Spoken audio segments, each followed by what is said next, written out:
Okay, so we're in the water and you're snorkeling. So one of the first things you're going to want to do is potentially dive down. But there's a few things you need to be careful of first.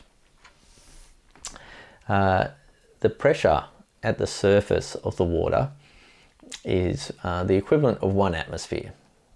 Now, as you dive down, the pressure of the water means there's an increase in pressure in general. Now, when you increase pressure, air can be compressed. So an airspace that is this big at 10 meters is half the size. You have air pockets in your body. And you create some air pockets when you dive down and have a mask on your face.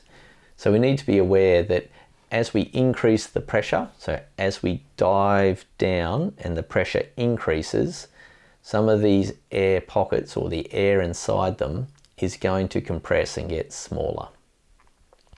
In terms of your mask, that is not a problem because you will have your mask on your face, and this air space that's between your face and the front of your mask, as you swim down, that air, the air in that airspace will compress and it will make your mask start to suck on your face a bit more.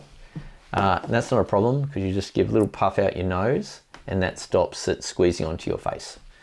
Okay, so that's not a thing. It can be suck onto your face reasonably tightly and you'll feel it and you go, oh, that's my mask. And you just give a little puff out your nose and that'll release the pressure in your mask. You also have an airspace in your ear. So you've got your outer ear canal. So if this is your ear or your eardrum, so your ear's out, your actual physical ear is out here. This is the hole in your ear, and your outer ear canal goes to your eardrum. And this is open to the water, and that is a good thing. It is meant to be open to the water. If you're going to snorkel and you're going to dive down, do not put earplugs in your ears. Okay, if you're not going to go diving, if you're not going to dive down, that's fine. You can put an earplug in. But if you're going to dive down into the water, do not put an earplug in your ear because that seals off this outer canal and all of a sudden you've got a sealed airspace.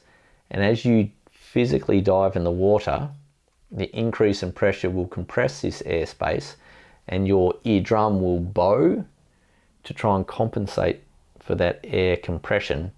And if you keep swimming down and you've got an earplug in and you can't get any more air in there, whereas like with your mask you could breathe out your nose to get more air in there, you can't get it in the outer ear part and your eardrum will bow in and you'll damage your eardrum if it bows in too far. You can avoid this problem by not putting earplugs in your ears. If you're going to dive down and you're snorkeling, don't wear earplugs. Just let the water go in, or just create a space where some water can go in, and actually as that air compresses in the outer canal of your ear, some water will sort of leak in to compensate for the compression and your eardrum won't have to compensate for the compression. So don't wear earplugs if you're snorkeling and you're going to dive down. The other situation you have when you're snorkeling and you want to dive down is that on the other side of your eardrum, on this side of your eardrum, there's a tube that flows through to the back of your throat. And so this is the eustachian tube. And what it is you've got a muscle here, partway along the tube, which sits shut. And what happens is you can actually flex that muscle open to let air that's in your mouth into this part of the passage. So you've got this muscle here, and when you flex it open, air from your mouth travels from your mouth through the tube and into this part of the tube. And that's called equalizing your ears, because you're on the surface and you dive down into the water, what's going to happen is this part of the tube, the air in this part of the tube, is going to start to compress. And your eardrum this time will start to bow in that way. And you'll feel it, and it might feel like it starts to hurt. But as it starts to bow in, what you can do is you can flex this muscle, make it open, and that'll let some air in that's in your mouth, and then your eardrum will just bow back out again. So the deeper you dive, the more often you have to do it. How do you flex this muscle? Well, you do it by, some people call it popping their ears or yawning. So and you might hear a little click somewhere in your ear when you click your jaw, and actually that sound that you hear, that little tick, is the muscles opening and closing, and where they're going unstuck, letting some air up into your ear and closing again. This is also the reason your masks have a rubber or a silicone nose. The first reason is so you can put air, breathe out your nose and put air into your mask so it doesn't suck on your eyes too hard, but also so you can squeeze your nose through your mask, and that allows you to equalize. So as you dive down with your mask on, you can equalize as you dive down, and that equalization is going to flex this muscle in your eustachian tube and put little bits of air into the tube there, because the deeper you dive, this air compresses, and you need to flex that muscle so the air in your throat can come up and equalize the air compression. Now what you find as you dive, as you swim back up to the surface, the air here, air that you've sort of puffed into there, will expand, and it will naturally just leak out. You don't necessarily have to equalize on the way up. You may need to if this muscle is closed, but most people find that just the expansion of air is enough that it will squeeze out. But you'll find as you dive down, the compression of air tends to just pull that muscle tighter together. So you'll find as you dive down, you will have to flex the muscle, but as you swim up, the expanding air just tends to push it apart. And so you may not need to equalize as you come back to the surface. So this is a really important point, because if you don't equalize, you will feel that pressure, and if you keep going down, you will eventually burst your eardrum. Okay, so you must, when you feel a tiny bit of pressure, you must equalize on the way down. And if you don't equalize and you keep swimming down, you'll feel it, then you'll feel pain, and if you keep swimming down past that pain, the pain may suddenly relieve, but then you'll feel really dizzy. And that's probably because you've burst your eardrum because you didn't equalize as you descended. This is also a reason why we wouldn't dive down if we had a cold, because if you've got a cold, even if you try and equalize your ears, you tend to get a lot of snot built up in this channel, and you may well flex the muscle, but there's so much snot in here or in this part of the tube between your throat and this muscle here,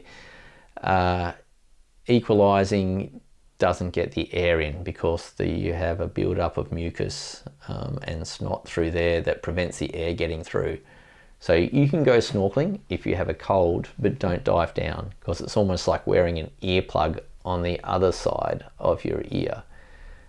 So remember, you can wear earplugs and go snorkeling if you stay on the surface, and you can have a cold and go snorkeling if you stay on the surface. Okay, but if you're going to dive down, you can't wear earplugs, and if you're going to dive down, don't do it if you have a cold, because the mucus will prevent you from clearing your ears or flexing that muscle that allows you to equalize the air in that part of the canal. So if damage should occur, the actual term for doing damage to your body due to pressure is called a barotrauma. And so what I just described is basically an ear barotrauma. You can get other barotraumas. However, basically the term barotrauma simply means an injury to the body due to pressure. So where I was talking about being able to equalize the air in your mask, that's also, you could have a mask barotrauma if you didn't breathe into your mask, and primarily that might cause some bruising depending on at what point you realize you needed to puff out. But if you do feel pressure or feel some type of pain when you're diving down, the simple solution is don't dive any deeper.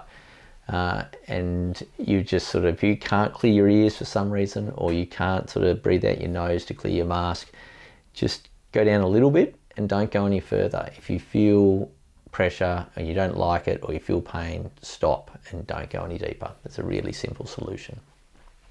Another ailment that you need to be careful of is something called shallow water blackout.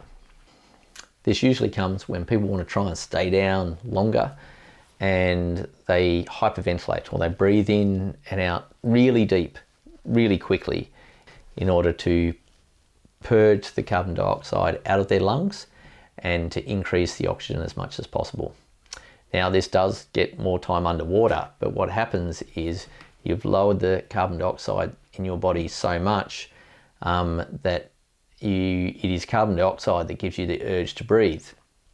Now, if you do this on land, you'll feel lightheaded. If you do this snorkeling, it actually increases the likelihood of you feeling lightheaded and passing out. And the problem is, if you pass out underwater, your body will then try to breathe once you're unconscious, and you will breathe in salt water, which we can't breathe. So you really need to not hyperventilate, because in hyperventilating before you dive down, you drastically increase the likelihood of something called shallow water blackout, which is where you've dived down, you've stayed down there, but because you purged all the CO2 out of your lungs before you dive down, you don't get the urge to breathe when you should, and then you actually run out of oxygen whilst you're down there, because the rate is that you're meant to get the urge to breathe, meant to build up CO2 to give you the urge to breathe before you run out of oxygen. And if you've cleared out all the CO2, you won't get the urge to breathe, and then you're going to run out of oxygen, and then you just pass out. The problem doing that with snorkeling is there's no air there. You'll be unconscious and your body will eventually just choose to breathe by itself, but you'll still be down there. So do just breathe normally, just take a normal breath before you dive down, and just manage that. Manage the fact that you may not be able to stay down as long as you would like. Just do multiple dives down. Okay, so you can get better at it. The best way is to exert yourself less. So as your dive down technique improves, you won't have to kick as hard, or eventually you may not have to kick at all. You'll just have the right body motion to get down underneath the water, and you conserve your oxygen rather than try and purge out all the CO2 before you go down. And that is the best way to get more time underwater.